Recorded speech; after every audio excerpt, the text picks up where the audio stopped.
Les amis, bonjour à tous, j'espère que vous allez bien, c'est les débriefs de Monsieur Abbé, et aujourd'hui on se retrouve pour le débriefing entre les Pays-Bas et la France, phase de groupe de cet Euro 2024 en Allemagne. Vous êtes prêts alors? Bah c'est parti amis.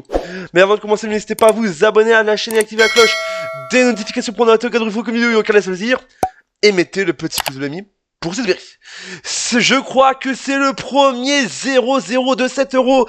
C'est officiel, on a eu le premier 0-0 dans ce match. Et dans cet Euro, c'est fait. C'est les Pays-Bas, la France qui ont ouvrir le bal 10-0-0 dans cet Euro. Quel match choc, je vais pas vous mentir. Un match très compliqué pour les deux nations. Et c'était dur pour les deux nations. Les Pays-Bas et la France sont donc à 0-0 et donc prennent un point chacun dans un match choc. C'était peut-être le choc de cette journée. C'était le choc de cette soirée entre la Pays-Bas et l'équipe de France. Ça a été dur parce que je vous dis déjà, c'était un match compliqué. Les deux nations, ils ont poussé, mais il y a des joueurs d'équipe de France que je vais parler aujourd'hui, des Pays-Bas aussi, que je vais parler dans ce match. Donc c'était un match plutôt très stressant, très dur pour les deux nations. Je crois que c'est un match déçu pour ces deux nations. Je vous dis déjà, l'équipe de France et les Pays-Bas, je crois qu'eux ils sont déçus de ce match nul, ils prennent un point. Et petite info à vous dire aujourd'hui, officiel, la Pologne est éliminée de l'Euro. On connaît déjà le premier éliminé de cet Euro, c'est la Pologne qui jouera donc son prochain match face à l'équipe de France le 25 juin à 18h. La Pologne-France, 25 juin, 18h à Dortmund. Mais je vous dis déjà, à Leipzig, c'était le feu, je vous dis déjà, les couleurs orange et les couleurs bleu, blanc, rouge étaient au rendez-vous. Les supporters étaient déjà au rendez-vous. Mais l'équipe de France a déçu ce soir. Et je peux comprendre que beaucoup de Français sont déçus de ce 0-0. C'est très dur, on va pas se mentir. Parce que c'était dur, ça jouait dans tous les sens, malgré qu'il y a eu un but des Pays-Bas qui ont été refusés. Xavi Simons, il doit s'en mordre des doigts ce soir. Son but a été hors-jeu, vous voyez, parce qu'en fait, il a eu un contact avec Maguignan, donc voilà, je vous dis déjà, il va hors-jeu, et donc plus le contact avec le gardien de l'équipe de France, Maguignan, ça a été dur, je vous dis déjà, Xavi Simons doit s'en mordre les doigts. Il voulait ouvrir son compteur but de l'Euro 2024, ça a été dessus, mais c'était le match serrant. Je savais que ça allait être un match très compliqué pour ces deux pays, pour les Pays-Bas et les France, ça poussait dans tous les sens, mais c'était dur, on va pas se mentir, c'était vraiment dur. Et je vous dis déjà, c'était très dur pour les deux nations. Rabiot, il a fait des bons trucs, mais c'était nul en général. N'Golo Kanté, il a été top pour le premier match. Là, on va pas se mentir, il a eu du mal en général. Alors c'est vrai que lors du dernier match, Marcus Thuram, il a beaucoup déçu, on va pas se mentir. Il a pas fait un bon match en général. Voilà, en général, il a fait un deuxième match un peu moyen. Il a fait un match pire que moins pire. Il avait encore pire que le match face à l'Autriche en général, c'était dur en général. Mais Rabiot, il a été perdu en général. Théo Hernandez, il a fait son mieux en général, mais c'était dur.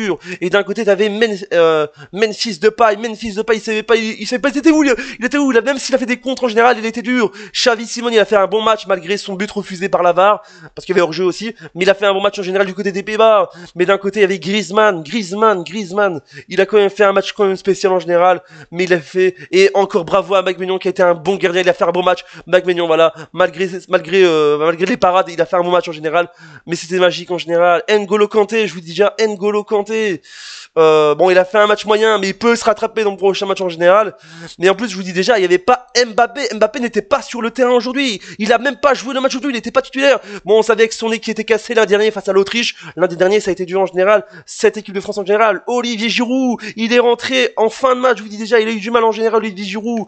Moi, c'est vrai que moi, un truc en général, je sais pas pourquoi on met pas Giroud sur le 11 de départ parce qu'il n'était pas là. 2 matchs de suite qu'il n'est pas sur le 11 de départ. Olivier Giroud, il est rentré seulement à la 75e minute de jeu, il a joué que 15 minutes, donc en général c'était très dur pour lui en général, mais Olivier Giroud il a quand même fait un maximum en général là, mais en général l'équipe a eu du mal en général, l'équipe de France, il a fait un bon match en général, Dembélé, Ousmane Dembélé, ça poussait dans tous les sens, mais il avait du mal en général, je vous le dis déjà, malgré qu'il a fait un bon match Ousmane Dembélé, voilà, Koundé aussi en général, et d'un côté de l'équipe des Pays-Bas, voilà, Van Dijk, il a fait un bon match en général, Van Dijk, il a défendu à la perfection, un bon match, voilà, je vous dis déjà, mais Regender, le joueur de la Milan, il a fait un match, même s'il a une note de 7 sur 10 sur le flashcore, ça a été dur en général, mais fait une piste de paille, voilà, il a été perdu en général, je sais pas pourquoi il a été perdu en général, j'espère que l'équipe de France se réveillera en même temps que les Pays-Bas. Mais au classement, je vous dis déjà, au classement de ce match, les Pays-Bas et la France sont bien sûr ex-aequo avec donc 4 points, voilà 4 points, 4 points, et l'Autriche peut espérer encore pourquoi pas une 3ème place ou une 2ème place. Maintenant il faudra voir, parce que je vous dis déjà Pays-Bas, Autriche je vous dis déjà c'est le 25 juin, et France-Pologne le 25 juin aussi. On va faire les statistiques de match avec donc, les statistiques avec donc 8 tirs pour les Pays-Bas, 15 pour l'équipe de France, 4 tirs cadrés pour les Pays-Bas, 3 pour l'équipe de France, 37% de possession pour les Pays-Bas, 63 pour l'équipe de France, un carton jaune pour les Pays-Bas, 0 pour l'équipe de France, 0-0 carton rouge pour les deux nations, 4 hors-jeu pour les Pays-Bas, 0 pour l'équipe de France, et enfin 3 corners pour les Pays-Bas et 6 pour l'équipe de France. Mais je voulais juste rajouter une petite parenthèse avant que se termine ce brief. La France a quand même fait de son mieux malgré ce match nul, mais j'espère que la France, parce que la France a été au-dessus, voilà, quand tu vois qu'il y avait plus 15 tirs en général, il y avait 63% de possession, il y avait plus d'occasions de la France que des Pays-Bas, malgré que les Pays-Bas ont fait des belles occasions. Mais je vous dis déjà, la France peut espérer encore, ça va être dur, mais peut espérer encore la première place de ce groupe pour l'Euro 2024 en Allemagne. Voilà cette vidéo, j'espère qu'elle vous a plu. Abonnez-vous, activez la cloche, mettez le pouce bleu. Dites-moi ce que vous pensez de ce match dans les commentaires. On se dit à bientôt pour une prochaine vidéo. C'était les dérives de Monsieur Abbé Poussière. Double choc, n'oubliez pas, 7 Euro 2024 et combien de fou. Et ce choc entre les Pays-Bas et la France était un choc